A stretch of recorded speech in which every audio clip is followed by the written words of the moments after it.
certo? E estou à disposição de vocês aí para perguntas e... Pois não.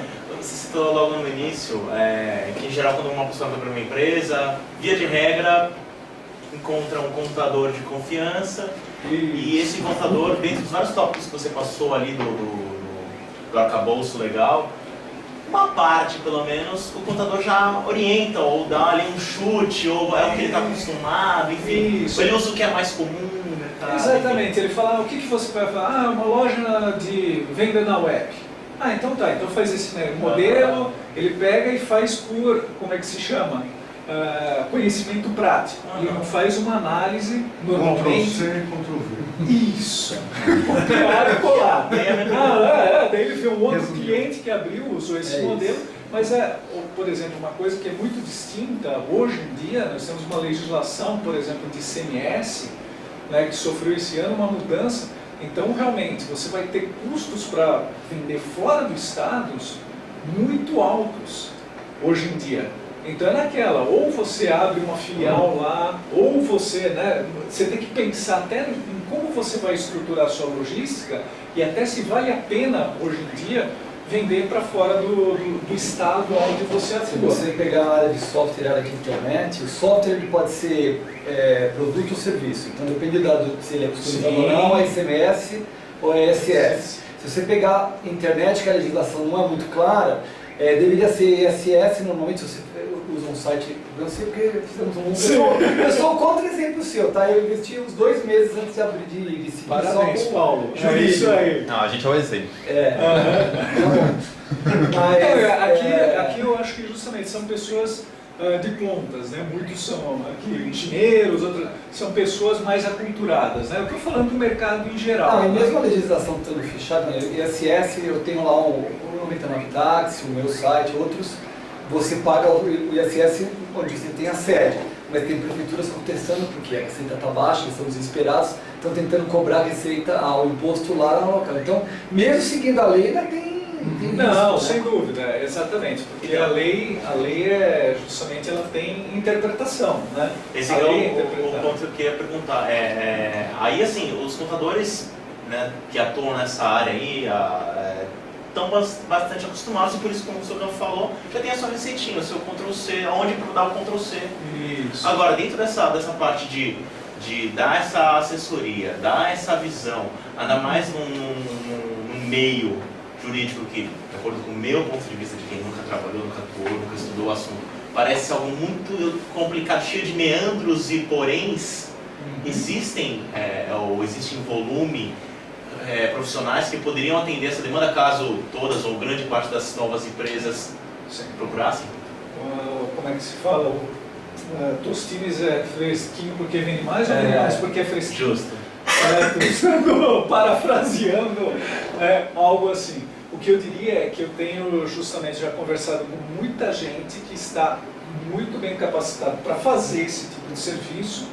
E talvez até pelo momento do Brasil, né, você vê que a demanda ainda está baixa. Então eu diria que fazendo uma fotografia hoje, você tem profissionais de direito já focados e com esse tipo de visão e o mercado ainda, ou seja, está tendo que fazer o que estamos fazendo. É claro que aqui é um grupo selecionado, mas estamos tendo que culturar, estamos nessa fase, né, de educação do mercado para esse tipo de serviço, porque justamente as pessoas fazem porque ele já tem uma empresa assim, ou porque o contador mandou, porque ele pensou, né? Vou dar depoimento de participar de eventos de startup, a pessoa nem... Exatamente, né? É o famoso, a tranquilidade. Não, mas tem problema isso? A tranquilidade da ignorância. Exato. Eu ignoro, então eu estou tranquilo, né? Eu não sei no que eu estou me metendo, né? É a famosa tranquilidade. A bênção da ignorância. Exatamente. Você fica... Fazer uma pergunta para o pessoal jovem. Assim. A gente que está um pouco mais idadezinha, a gente tem um pouco esse limite para buscar as coisas porque já apanhou. Mas eu acho que o problema maior do pessoal jovem bate assim, isso custa caro, sabe? A sensação que vão, puta, vão pegar lá, certo? E outra, vão criar pelo em ovo, porque eu nem comecei, né? Eu preciso né? A empresa precisa começar a viver. Então é o do ovo da galinha ou da...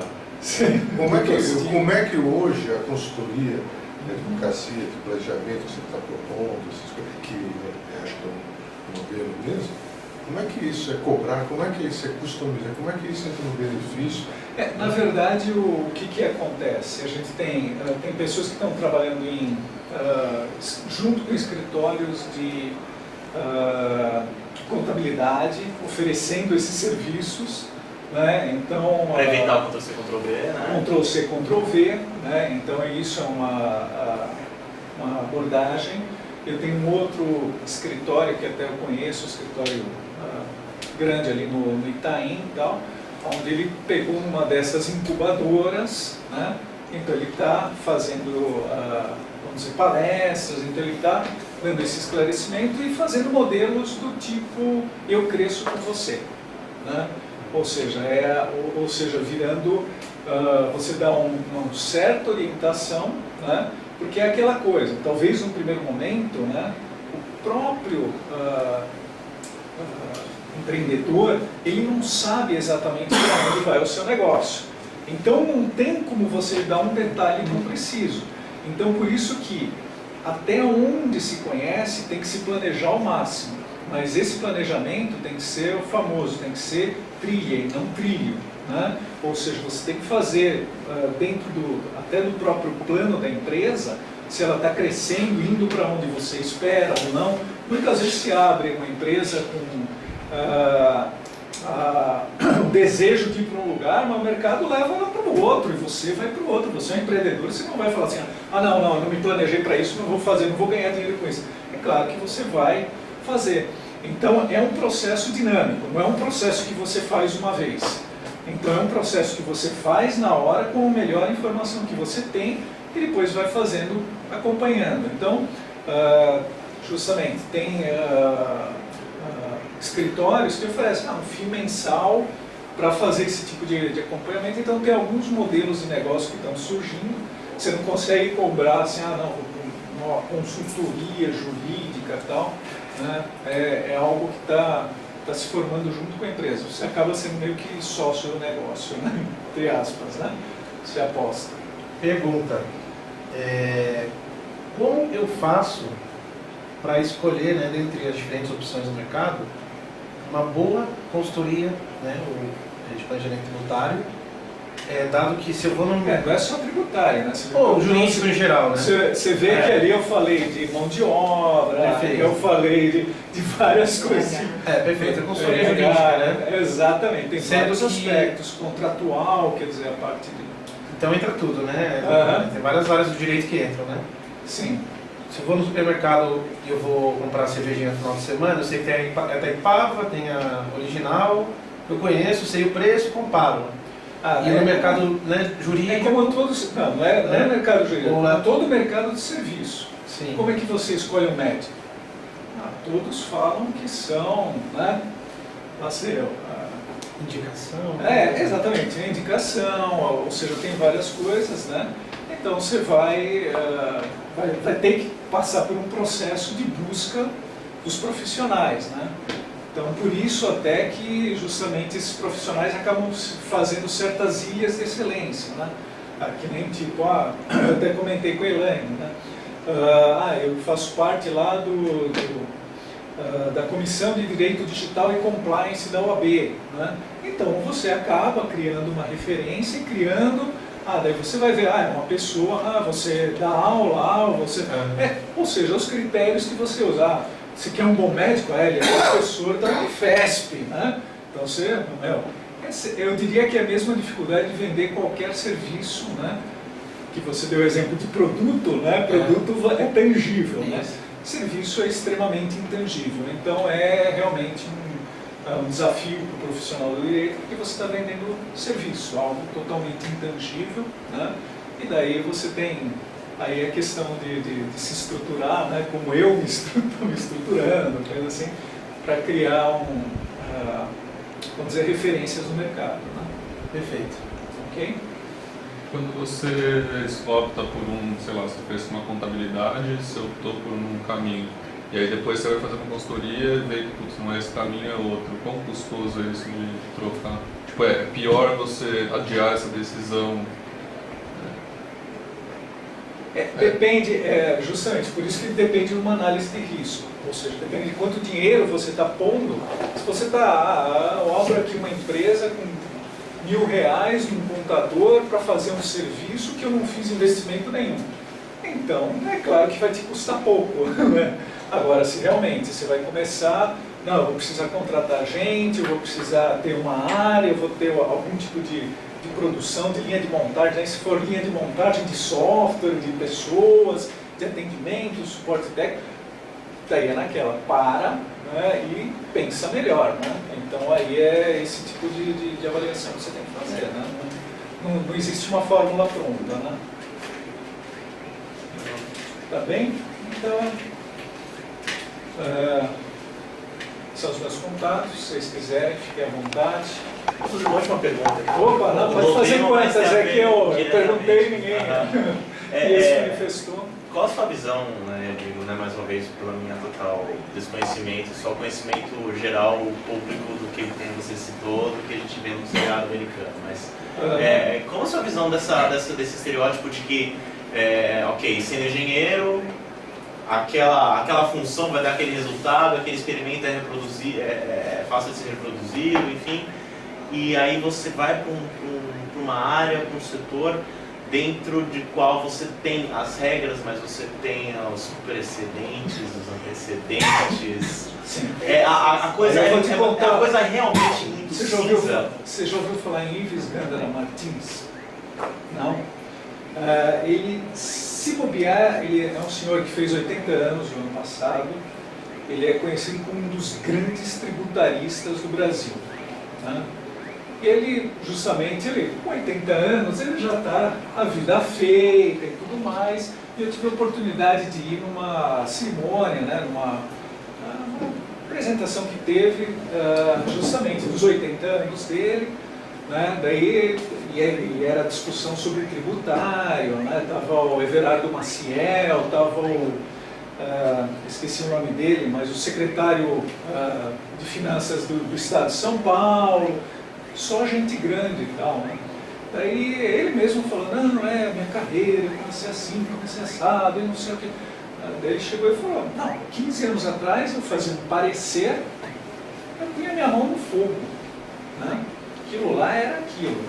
Né? E ele falou, hoje em dia eu faço um parecer, mas eu falo, olha, não sei, aqui nasce um regulamento a cada minuto. Né? A coisa, o mundo hoje em dia está muito dinâmico. Então, na verdade, o que você faz, você não consegue ter algo blindado. O que você faz é um estudo sério e você consegue mitigar os riscos. Você não consegue evitar, né? Não consegue eliminá-los, né? Então é essa coisa.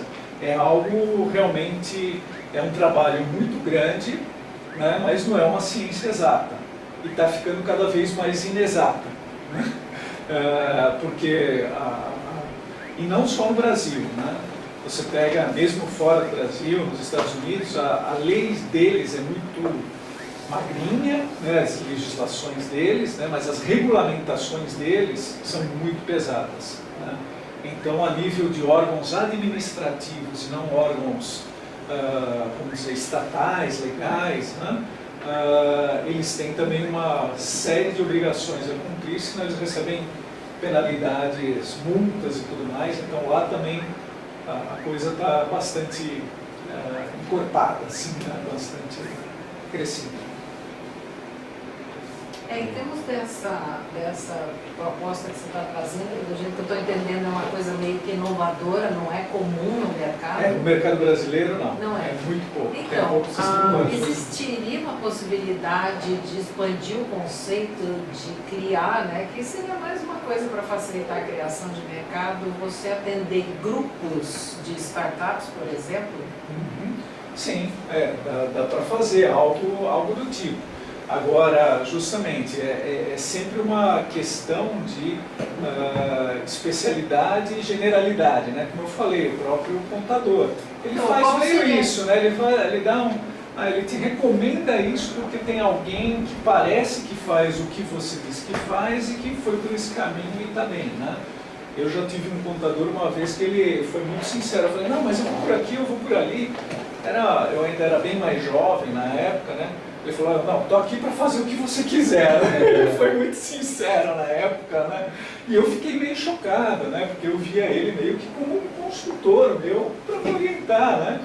E, na verdade, foi ali meio que uma inocência minha. Ele era um carimbador maluco. Você quer que eu faça isso? Eu faço, acabou. Então, com certeza, mas na hora que você opta por fazer uma assistência para um grupo, né? Você vai perder a especificidade, né?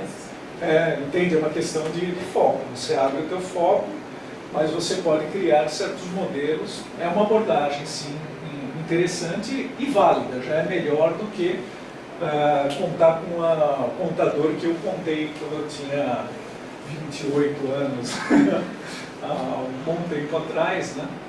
Que ele falou, eu faço o que você quiser, né? E nesse aspecto, qual seria a diferença entre esse possível trabalho e aquelas coisas que o Sebrae faz? Eu diria que o Sebrae ele é orientativo, né? Ele está mais ou menos no nível que eu estava comentando aqui, da forma como o contador trabalha. Então ele não faz, geralmente, né? Ele pega assim, eu tenho um caso com um sobrinho que abriu uma lavanderia. Lavanderia? É padrão, né? É um negócio, né? É um serviço padrão. Então, com certeza, né? Puxaram lá da prateleira, faz isso daqui e dá certo. Foi um copiar e colar, né? Não, você tem que investir nisso, você tem que gastar tanto com isso, o importante é você olhar e aí deu certo. E deu certo em termos dele abrir negócio e tudo mais. E até porque é um tipo de negócio que tem uma exposição jurídica relativamente baixa, né? Mas tem essa questão, né? O Sebrae faz algumas coisas, né? Mas ele está mais nessa fase de ir por grupos, ele cria alguns Tem modelos. bastante material para segurar um pouco do meu depoimento. Antes de sentar com o advogado e com o contador, eu fui estudar um pouquinho, minimamente, para saber o que pedir e o que perguntar. E aí o Sebrae, o Instituto Endeavor, eles têm muito material. Então tudo que você listou ali, modalidade de empresa, tipo, eu dei uma estudada do jeito leigo, né? Obviamente, mas me gerou o tanto de dúvidas que me permitiu torturar o contador, por exemplo, né? Porque aí eu ia torturando ele, com impostos. Então, esse material que você pode... Mas o que eu acho que falta, isso que o Paulo talvez está puxando, o pessoal que abre uma startup em geral, não só digital, uma startup de qualquer coisa, sim, não tem nem a preocupação. Então não vai procurar, assim, com 30 anos de vida corporativa, lidando com o advogado a vida inteira, você eu não começo nada se eu não tiver minimamente um certo blindagem, né? Respaldado. Mas acho que é isso. É muito curioso, né? Que você procura um contador e ele te fala, não, faz isso aqui. Aí você começa a estudar, começa a ver os detalhes, mas você fala, e isso? E isso aqui? Mas não vai fazer assim? Aí dá tela azul. É isso. Aí ele fala, me dá uns dias que eu vou pesquisar. Uma semana depois, não sei o que ele fez, aí ele vem, não, eu estava vendo, tem razão, viu? Isso aqui dá problema. Eu fui falar com o cara que fez um equivalente a 99 táxis, então tá. Então, você tem que saber o mínimo para torturar um pouco o cara. Sim, com certeza, né? O bom cara, o bom CEO, ele também não vai saber tudo do negócio, né? Uma vez eu ganhei um emprego, né, que eu C-level assim, né? O presidente começa, não, mas você sabe isso, você sabe aquilo. Não, eu tenho experiência. Não, mas você sabe. Não, mas você não souber. Eu falei, eu não tenho o que saber, eu tenho que saber o que perguntar. Eu não tenho que saber as respostas, né? Eu quero parar, tá bom.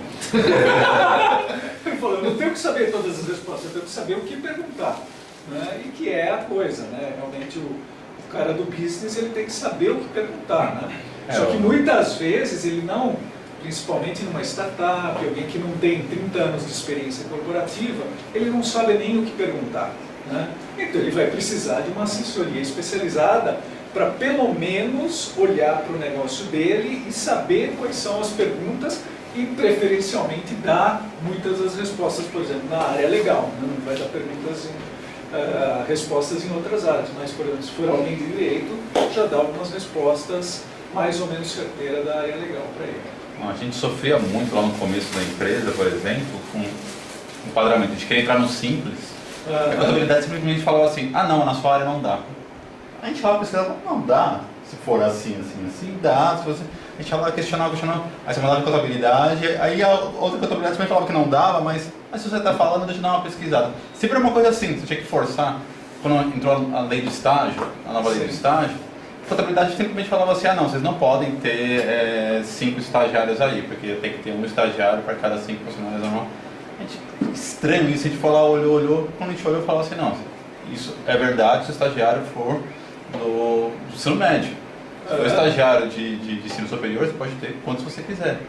E aí a gente teve que apresentar, mostrar a lei da contabilidade para ela falar assim que podia, sabe?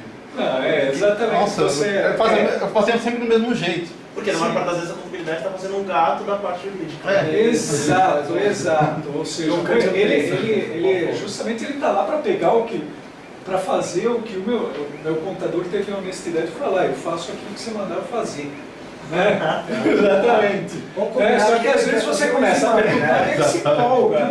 Não, ele começa a te orientar, começa a dizer coisas, e o famoso, né? Eu não vou me arriscar. Então, em caso de dúvida, não pode. Né? Ou é naquela, não existe aquela dele abrir e falar, não, isso é algo que você tem que perguntar para o seu advogado. Né?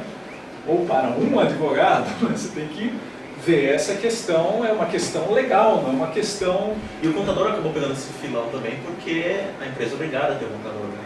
Então, quando você já vai ter esse gasto, ele já falou, não, vem cá que eu vou... Junta tudo lá, né? Junta tudo lá, mas realmente atuar junto com uma empresa de contabilidade ou com um contador, isso é uma forma do advogado... também, né? É farmacêutico também. Exatamente. Então, você responsável lá aqui. Essas novas empresas de contabilidade, startups de contabilidade, elas estão reforçando isso ou elas estão modificando? Na verdade, eu acho que não está mudando muito a cultura. Eles estão preservando... Exatamente. Né? Na verdade, o que eles fazem é de massa. Né? Na verdade, o que ele está fazendo é automatizando, né? E despersonalizando o atendimento. Né? Aquela coisa, virou uma contabilidade de massa. Então eu diria que pode ser mais barato, mas nunca vai te dar, ou seja, ele não vai ter, essa parte consultiva dele vai estar muito mais prejudicada. Mas a parte contábil numérica fria resolve. Né? Resolve. Aí esse gato jurídico ele não vai ter como fazer, daí favorece o... Exatamente, o profissional correto atuar na lacuna, né, que o contador ali estava esparramado, né? Exato, né? Tem muito disso, sim. Tem esse aspecto. Tá, é uma boa ponte, né, de atuação. Né? Sim. Quem está pegando os serviços desse tipo de contabilidade, você falou em massa, vai ter esse gap. Exato. Ou seja, o cara vai optar pelo mais barato, mas ele vai só fazer os livros e ele não vai ter alguém, a pessoa, né, para fazer aquela perguntinha. Ele tem que atuar o advogado. Né? Exato. Um especialista do direito, efetivamente. Eu estava vendo, foi um evento na Fiesp também, um advogado que ele estava querendo fazer o que fizeram com a contabilidade, ele estava querendo fazer com o direito também. Né? Quanto você acha que isso é realmente viável de você meio que automatizar mesmo na área do direito? Eu vou te colocar uma outra pergunta. Estão falando também que médico, daqui a pouco vai ter um quiosque que você vai, entra, ele fala, tem uns sensores e você sabe. Será que é isso que as pessoas querem? Por exemplo, né, uma coisa que a pessoa até chegou e falou assim, ela ficou meio chocada, eu fui numa feira de tecnologia uma vez, olha que legal, aqui é videoconferência, uma pessoa falando com a outra, não sei o quê. Deu para ver que era uma moça, né? Daí, tá, legal. Mas eu falei, as pessoas querem isso? Né? É isso? Você quando for no médico, você quer entrar num quiosque e sair com uma receita, sair com um médico? Ou você vai lá porque você está interagindo com uma pessoa, né? Você não, né? Ou seja, pelo menos eu, quando era mais novo, talvez eu apertar o botão ali e pegar o meu...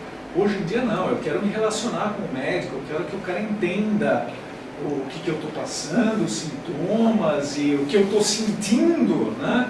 E não só. Então eu não Nem que sei seja só até pelo lado onde- psicológico, né? Só para te dar Exatamente, conforto. para né? te dar conforto. É. Então, Sim. eu acho que o médico, esse contato humano, eu acho que é uma mola, né? Quer dizer, a coisa vai até um ponto onde não volta. Nesse negócio de videoconferência, né? Os celulares têm videoconferência. Quem aqui faz videoconferência? Não, você liga, né? Muito pelo contrário, as pessoas hoje em dia estão optando por fazer a voz empacotada e mandar para ter a sincronicidade, né? Ou seja, você nem precisa esperar a resposta do outro lado. Você manda, né, a sua voz e a pessoa, quando puder, responde.